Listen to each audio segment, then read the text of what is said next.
नमस्कार, आप देख रहे हैं आपका अपना चैनल भिवानी हलचल और खबरों के संग में मैं हूं मनोज कुमार।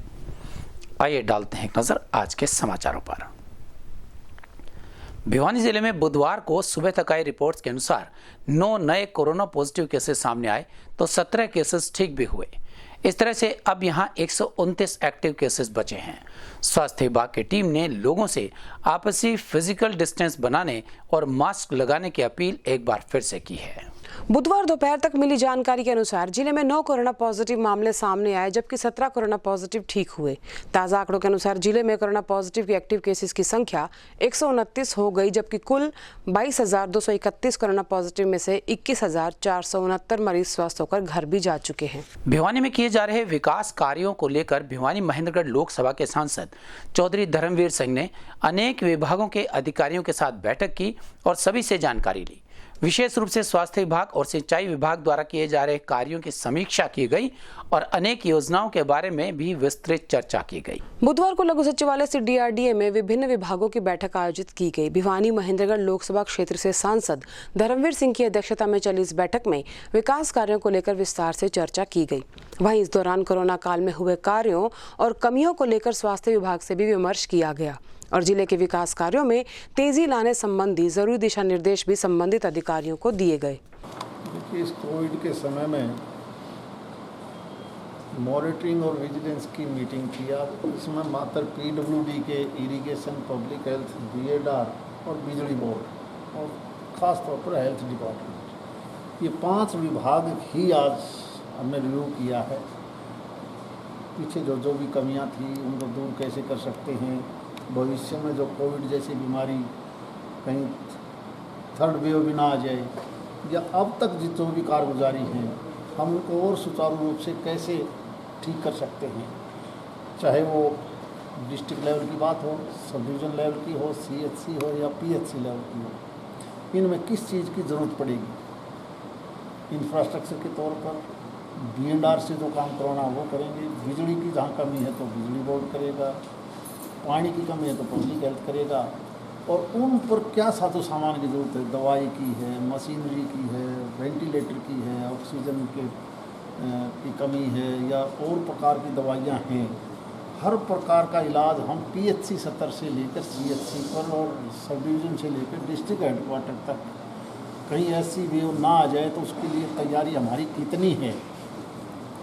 उसके लिए साथ में, क्योंकि पिछले दिनों खासकर प्राइवेट हॉस्पिटलों में बहुत ज़्यादा लोगों को तंग किया गया है, ये मानिए तो मैंने डिस्चार्ज की हमने कमेटी डिस्चार्ज ने बनाई है। इन सब के लिए उन सभी लोगों को बुलाया जाएगा जिनका मरीज इन प्राइवेट हॉस्पिटल में था, कहीं उनसे ज़्यादा लूट खसोट तो नहीं कर ली, और भविष्य में कोई ऐसी प्रॉब्लम फिर ना आए। इन सब के लिए हेल्थ डिपार्टमेंट और फिर इरिगेशन, क्योंकि हमारा एक बहुत बड़ा प्रोजेक्ट था जूही फिल्टर, जिसकी वजह से जो आज से लगभग 5 साल पहले माननीय मुख्यमंत्री जी ने घोषणा की थी कि इसकी हम रिमॉडलिंग करके इसकी कैपेसिटी बढ़ाएंगे, लेकिन उसको काम अभी तक शुरू नहीं हुआ है। इसके बारे में विस्तार से चर्चा की है ताकि इस जिले के हर गाँव को पीने का पानी उपलब्ध हो सके, क्योंकि माननीय प्रधानमंत्री जी का एक सपना है कि हम 2024 तक हर घर में नल और नल में जल देंगे, और वो नल और जल की बात तभी पूरी हो सकती है जब हमारी जूही की कैपेसिटी बढ़ सके। और क्योंकि उसका पैसा आज से 5 साल पहले मुख्यमंत्री जी ने पब्लिक मीटिंग में घोषणा की थी, वो पैसा अभी तक नहीं लगा है। कहीं ना कहीं टेक्निकल कारण या चंडीगढ़ में क्यों नहीं आ पाया, क्यों नहीं काम चालू हो पाया, उसके लिए विस्तार से चर्चा की है ताकि उस काम को हम चालू करवा सकें। फिर उस पानी को हम हर पब्लिक हेल्थ के वाटर कोर्स तक, वाटर वर्क्स तक पानी कैसे पहुंचाएंगे ताकि पानी की समस्या ना रहे।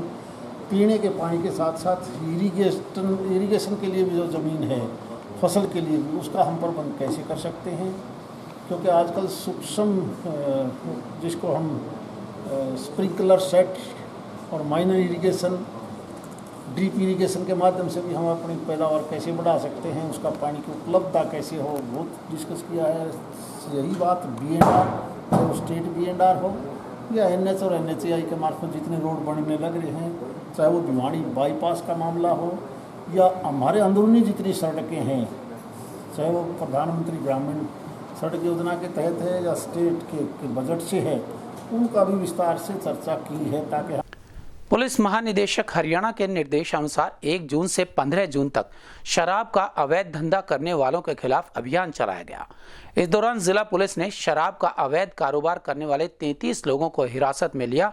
वहीं सैकड़ों शराब की बोतल और लाहन के साथ साथ स्पिरिट भी भारी मात्रा में बरामद की। गौरतलब है कि बीते दिनों 1 से 15 जून तक पुलिस महानिदेशक हरियाणा के निर्देशानुसार अवैध शराब पकड़ने की मुहिम चलाई गई थी। मामले की अधिक जानकारी देते हुए डीएसपी वीरेंद्र सिंह ने बताया कि इस स्पेशल अभियान के तहत 27 एफआईआर दर्ज की गई, जबकि 33 लोगों को गिरफ्तार भी किया गया। वहीं साथ ही देसी शराब की बोतलें बरामद की गई और भट्टियों पर भी छापेमारी की गई।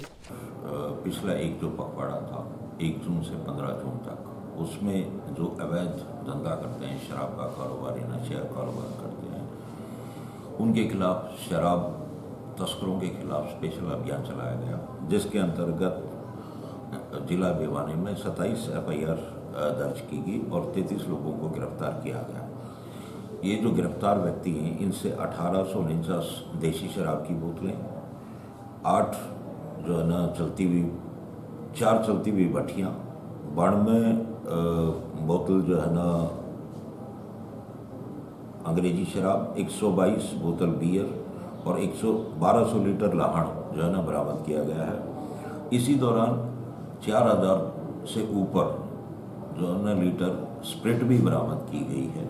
इस संबंध में जिला पुलिस अवैध कारोबार जो शराब का करते हैं उनके खिलाफ सख्त कार्रवाई कर रही है। 33 लोगों को गिरफ्तार किया है।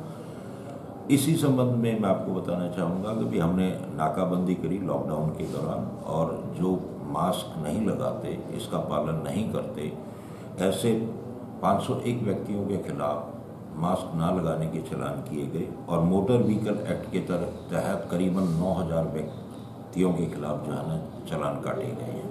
तो सर कितने व्हीकल इम्पाउंड किए गए? इस दौरान करीबन 24 व्हीकल इम्पाउंड किए गए। सर राशि की बात करें मास्क के, तो कितने मास्क के चालान काटे थे और कितनी राशि बरामद की गई? 501 मास्क जो है ना इस दौरान काटे गए, जिसमें करीबन 2 लाख रुपए के। नगर में तोशाम बाईपास पर बनी डाबर कॉलोनी के लोग इन दिनों पानी की कमी के चलते काफी परेशान नजर आए। अपने क्षेत्र की समस्याओं को लेकर इन लोगों ने संबंधित विभाग के खिलाफ नारेबाजी की और अनुरोध किया कि उनकी कॉलोनी का कनेक्शन ऑटो मार्केट के साथ जोड़ दिया जाए, ताकि लंबे समय से चली आ रही उनकी पानी की समस्या खत्म हो।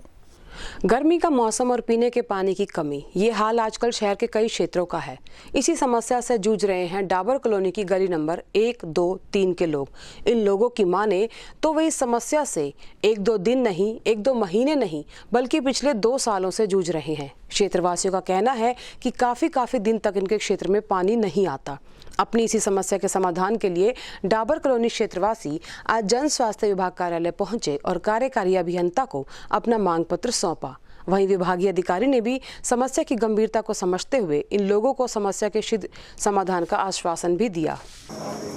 वाल लगने हैं कॉलोनी में, जो डाबर कॉलोनी जहाँ से लास्ट पॉइंट, जहाँ से स्टार्ट होता है पानी, लास्ट पॉइंट में पानी नहीं पहुँचता, और जिस साइड से पानी स्टार्ट होता है वहाँ 4 घंटे व्यर्थ पानी बहता रहता है। हमने अधिकारियों के संज्ञान में ला दिया, 2.5 महीने से ला रहे हैं। और वाल की एसडीओ साहब ने पहले भी इनके जेई साहब को बोल दिया था कि इनके वाल तुरंत प्रभाव से लगवाए जाएँ, जिससे इनके पानी तुरंत अच्छे से पहुँच जाए, हर आदमी तक पानी पहुँचे जो लोग परेशान हैं। लेकिन 2.5 महीने हो गए, व्यवस्था वही की वही है, और 1 हफ्ते से अब बिल्कुल भी पानी नहीं आ रहा है। डाबर कॉलोनी वासी बिल्कुल बड़े परेशान हैं। और अब एसडीओ साहब ने आश्वासन दिया है कि जल्द से जल्द आपके आज ही मौका देख के जेई साहब जाएंगे मौके पे और देखेंगे, उसके बाद में आपकी तुरंत समाधान कर दिया जाएगा। हमारी मेन समस्या, हम गली नंबर 1, 2, 3 डाबर कॉलोनी के वासी हैं, और हमारी समस्या ये है कि 1 साल से हमें बहुत कम मात्रा में पानी मिल रहा है।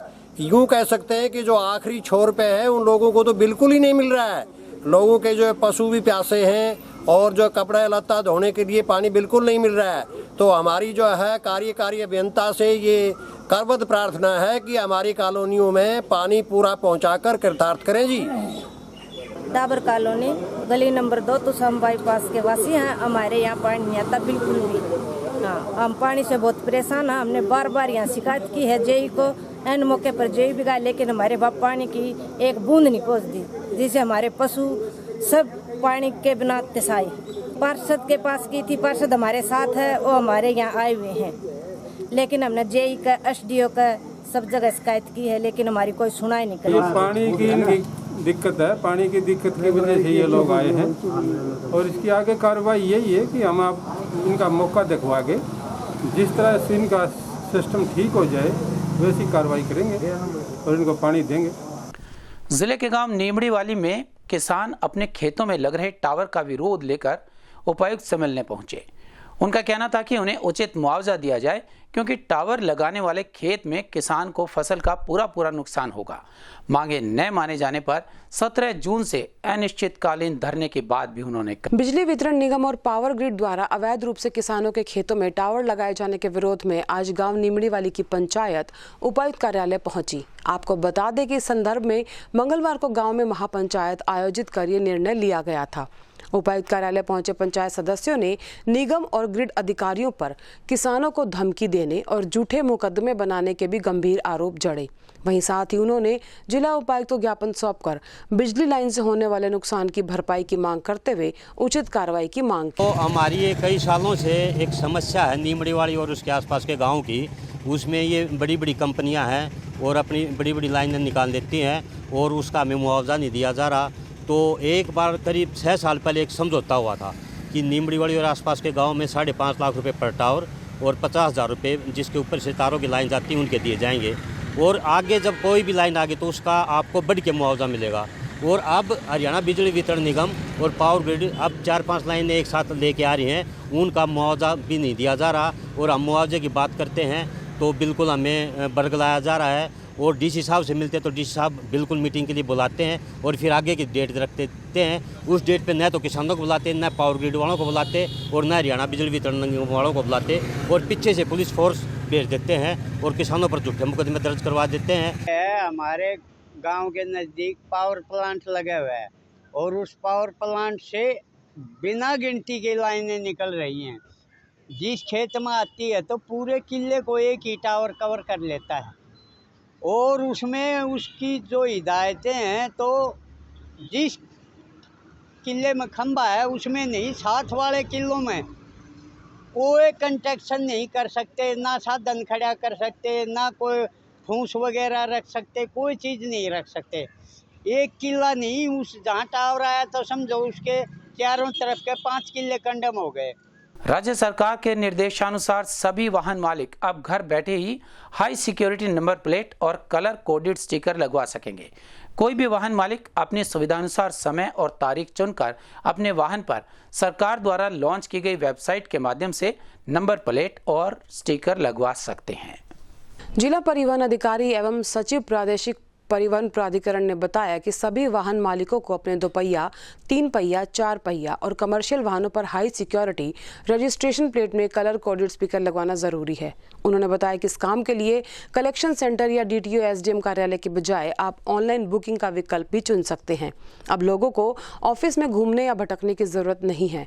राज्य सरकार ने सभी वाहन मालिकों को सुविधा प्रदान करते हुए वेबसाइट की शुरुआत की है, जिस पर जाकर सभी वाहन मालिक अपनी सुविधा के अनुसार नंबर प्लेट लगवा सकते हैं। अप्लाई करने के बाद आपके घर पर यह सुविधा दी जाएगी।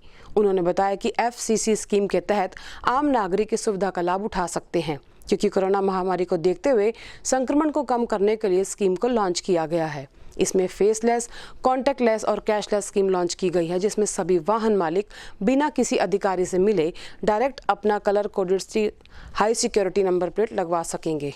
HSRP की प्लेट व कलर कोडेड स्टिकर के लिए परिवहन विभाग ने कोरोना महामारी को देखते हुए मतलब नई स्कीम लॉन्च की है। भाई अब किसी भी वाहन मालिक को किसी भी मतलब HSRP प्लेट और कलर कोडेड स्टिकर लगवाने के लिए किसी सेंटर में जाने की ज़रूरत नहीं है, किसी ऑफिस में जाने की ज़रूरत नहीं है। सरकार ने ऑनलाइन वेबसाइट जारी की है www.hsrphr.com पर आप अप्लाई कर सकते हैं।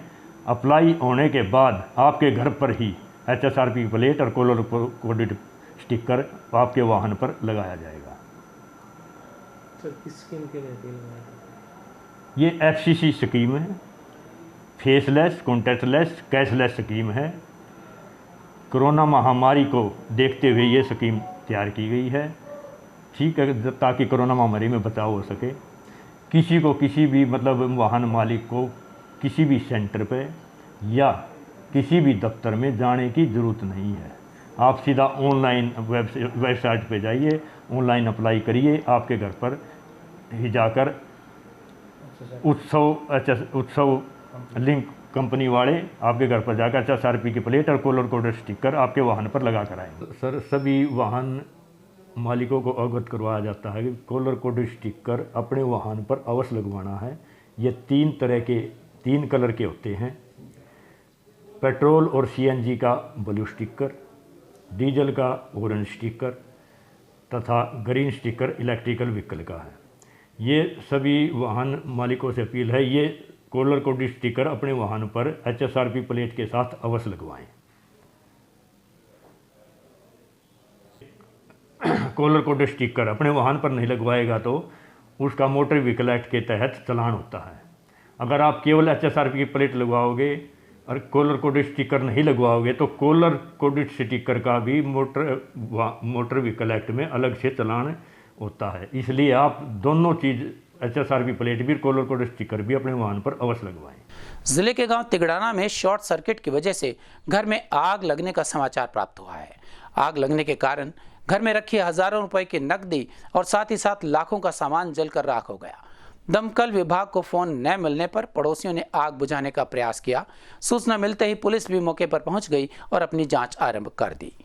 जब घर में खुशी का माहौल हो और अचानक ऐसी घटना घटे कि खुशी का माहौल गमगीन हो जाए, ये कहना और बोलना बहुत आसान है, लेकिन महसूस करना बहुत ही मुश्किल।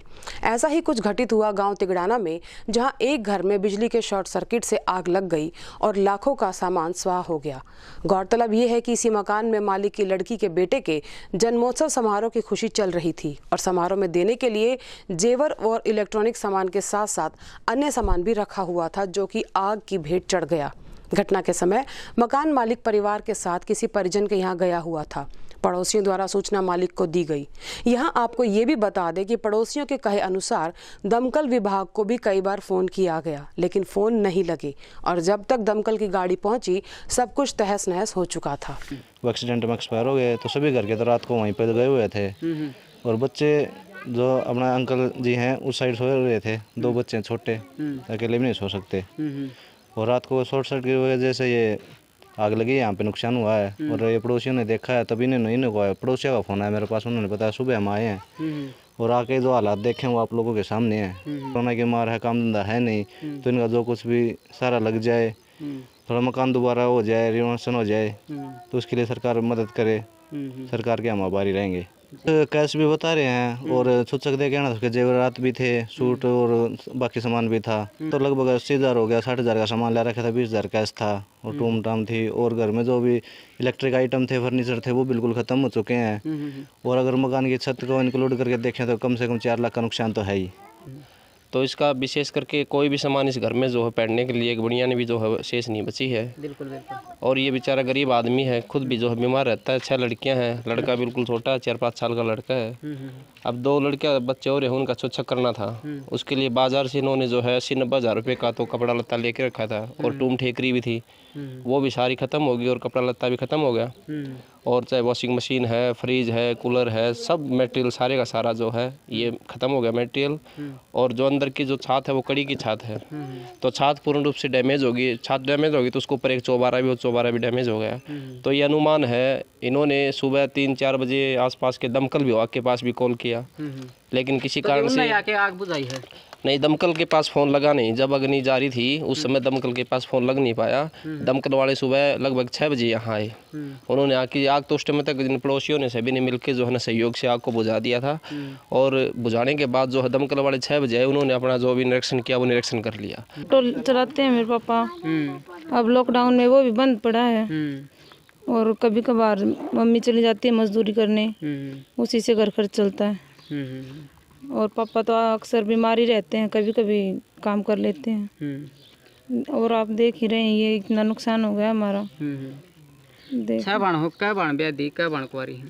5 की शादी हो चुकी है, एक कुंवारी है और एक छोटा भाई है, वो भी कुंवारा ही, छोटा ही हो तो सबसे। भिवानी में वैक्सीन की पर्याप्त डोजेस पहुंचने के बाद वैक्सीनेशन अभियान में तेजी आ गई है। प्रत्येक जिला मुख्यालय पर स्वास्थ्य विभाग के अधिकारियों द्वारा मार्केट कमेटी और बाजार के संगठनों के और मुखियाओं के माध्यम से शिविर लगाए जा रहे हैं। वहीं 18 वर्ष से अधिक आयु वर्ग के युवाओं को भी मेगा कैंप आयोजित कर वैक्सीन लगाई जा रही है ताकि जल्द से जल्द लक्ष्य की प्राप्ति हो सके। कोविड वैक्सीनेशन प्रक्रिया को स्वास्थ्य विभाग के निर्देशों पर तेज करते हुए मेगा कैंप का आयोजन शुरू कर दिया गया है। इसको लेकर प्रत्येक जिला मुख्यालय पर स्वास्थ्य विभाग के अधिकारी, स्थानीय मार्केट कमेटी, बाजारों के प्रधान, विभिन्न सेक्टर के प्रतिनिधियों के माध्यम से वैक्सीनेशन प्रक्रिया को तेज करने के लिए धर्मशाला, बैंक्वेट हॉल और मार्केट में वैक्सीनेशन कैंप लगाकर प्रक्रिया में तेजी लाएंगे। मुख्य चिकित्सा अधिकारी ने बताया कि जिले में अब तक 2,32,000 लोगों का वैक्सीनेशन किया जा चुका है, जिसमें हेल्थ वर्कर 80%, फ्रंटलाइन वर्कर 80%, 60 से अधिक आयु वर्ग के नागरिकों का वैक्सीनेशन 60% तक पूरा किया जा चुका है और 18 से अधिक आयु वर्ग के नागरिकों की वैक्सीन प्रक्रिया को मेगा कैंप आयोजित कर पूरा किया जा रहा है। 18 से अधिक आयु वर्ग की वैक्सीनेशन प्रक्रिया अभी प्रारंभिक चरण में है। उन्होंने बताया कि भिवानी स्वास्थ्य विभाग के पास कोविशील्ड और कोवैक्सीन की दवाई पर्याप्त मात्रा में पहुंच चुकी है और 18 से अधिक वर्ग की वैक्सीनेशन प्रक्रिया को अब रफ्तार मिल चुकी है। तान्या, मैं यहाँ पे वैक्सीन लगवाने आई हूँ, तो मेरे को वैक्सीन लगवाने में कोई इशू नहीं है। आप लोग भी वैक्सीन लगवाए बढ़ चढ़कर, और यहाँ पे आधे घंटा मैंने वैक्सीन में ऑब्जर्वेशन में वेट कर रही हूँ। देन उसके बाद आप लगवाइए, कोई दिक्कत वाली बात नहीं, आप अच्छे से लगवाइए। और उससे क्या कहना चाहेंगे? और सबसे तो यही कहना चाह रही हूँ कि वैक्सीन लगवाना बहुत ज़्यादा ज़रूरी है। भिवानी के सरकारी हॉस्पिटल में कैंप में इंजेक्शन लगवाने आई हूँ और मुझे यहाँ इंजेक्शन लगाने के बाद कोई दिक्कत नहीं हुई है और यहाँ जल्दी से जल्दी नंबर आ जाता है। और यहाँ मैं वैक्सीन लगवाने के बाद आधे घंटे रुकी हूँ और लोगों से यही कहना चाहती हूँ कि जल्दी से जल्दी वैक्सीन लगवाएं। यहाँ पर वैक्सीन लगवाने आई हूँ, यहाँ जल्दी से नंबर भी आ गया और लोगों को भी वैक्सीन लगवानी चाहिए। आप यहाँ पहुँचे हैं, कोई दिक्कत तो नहीं? कोई दिक्कत नहीं हुई यहाँ पहुँचने में। और मैं आज भिवानी के सिविल हॉस्पिटल में वैक्सीन लगवाने के लिए पहुँचा हूँ और यहाँ वैक्सीन लगवाने में मुझे कोई दिक्कत नहीं हुई है, क्योंकि इतना सरल यहाँ पे व्यवस्था बनाई हुई है कि तुरंत जैसे ही आप आते हैं उसी टाइम वैक्सीन लग जाती है। हाँ, थोड़ा सा ये है कि आपको थोड़ा इतना समय लगेगा कि कौन से कोने में ये चीज़ हो रही है, आपको एक बार पता करना पड़ेगा और यहाँ आते ही विदिन मिनट आपको यहाँ पे फ्री कर दिया जाता है। और आप लोग भी ज़्यादा से ज़्यादा मात्रा में आए यहाँ पे वैक्सीन लगवाएं। अब तक कितनी वैक्सीन लग चुकी है? वैक्सीनेशन जो अब तक भिवानी में ड्राइव चल रहा है उसके तहत 2,32,000 से ज़्यादा डोजेस लग चुकी हैं और इसमें हम 80% से ज़्यादा जो हैं हेल्थ केयर वर्कर्स को कवर कर चुके हैं। ऐसे ही 80% के करीब हम फ्रंटलाइन वर्कर्स को कवर कर चुके हैं। अभी जो हमारा 60+ का जो बेनिफिशरीज़ थे उनको हम 60% एंड अबव कवर कर चुके हैं। 18+ का जो अभी शुरू हुआ है बेनिफिशरीज़ को वैक्सीनेशन लगना, ये अभी शुरुआती दौर पे है और इसकी जो डोजेज़ अब हमारे को मिलने लग गई हैं स्टेट से, तो हमारे पास कोविशील्ड और कोवैक्सीन की पर्याप्त मात्रा में डोजेज़ हैं और इसके चलते हम कैंप्स लगाएंगे, मेगा कैंप्स लगाएंगे ताकि ज़्यादा से ज़्यादा बेनिफिशरीज़ को हम जल्द से जल्द वैक्सीनेशन दे सकें। भिवानी से तोशाम जाने वाले रोड का निर्माण कार्य आखिर शुरू हो ही गया। तोशाम बाईपास पर बने फ्लाईओवर से लेकर बाईपास तक बनने वाले इस रोड से जहां यहां से गुजरने वाले हजारों वाहनों को फायदा पहुंचेगा, वहीं रोड के दोनों तरफ स्थित कॉलोनीज के लोगों को भी राहत। पिछले कई वर्षों से तोशाम बाईपास रोड की हालत खस्ता हो चुकी थी, जिसके लिए हमने कई बार इसकी आवाज़ अधिकारियों और जनप्रतिनिधियों तक पहुंचाई। उसी के चलते पिछले वर्ष इसका बजट भी पास हुआ, लेकिन वन विभाग की मंजूरी न मिलने के कारण इस रोड का निर्माण कार्य अटका हुआ था और बार बार अधिकारियों के समक्ष हमारी खबर का असर हुआ और इस रोड का निर्माण कार्य आखिर शुरू हो गया। इस रोड के बनने से लाखों लोगों को फायदा होगा। जो लोग तोशाम, हिसार, सिवानी के लिए यात्रा करते हैं उनको फायदा होगा। साथ साथ इस रोड के दोनों तरफ की जो कॉलोनी है उससे रहने वाले कॉलोनी वासियों को भी इस रोड के बनने से काफ़ी राहत मिलेगी, क्योंकि इस रोड की हालत बहुत ही दयनीय हो चुकी थी, जिसके लिए बार बार रोड के निर्माण की मांग अधिकारियों के समक्ष उठाई जा रही थी। कृष्ण कुमार कार्यकारी अभियंता ने बताया, ये रोड 4 लेन का होगा और 7 मीटर चौड़ा रोड़ा होगा, जिसको उखाड़कर अच्छे से अर्थ फिलिंग करके फिर इसमें दोनों साइड से 1.2 मीटर के रोड बनाए जाएंगे और दोनों तरफ फुटपाथ भी बनाए जाएंगे, जिनकी चौड़ाई 4 फुट होगी। वहीं इसमें 1.5 मीटर का डिवाइडर भी रहेगा। तो शाम रोड में इसी रोड काफ़ी टाइम से ख़राब था और गवर्नमेंट से इसका पैसा अप्रूव लास्ट ईयर हुआ था, लेकिन फॉरेस्ट की परमिशन की वजह से काम थोड़ा देर शुरू हुआ। फॉरेस्ट की परमिशन आ चुकी है, अब हमने काम शुरू कर दिया। ये रोड एक मुख्य मार्ग है, मेन रोड है, ये मेन कनेक्टिविटी है भिवानी सिटी की। हिसार की तरफ जाने वाली सारी ट्रैफिक, हैवी ट्रैफिक और कॉलोनियों की तरफ जाने वाला बहुत सारे लाखों लोग इस रोड से ट्रेवल करते हैं।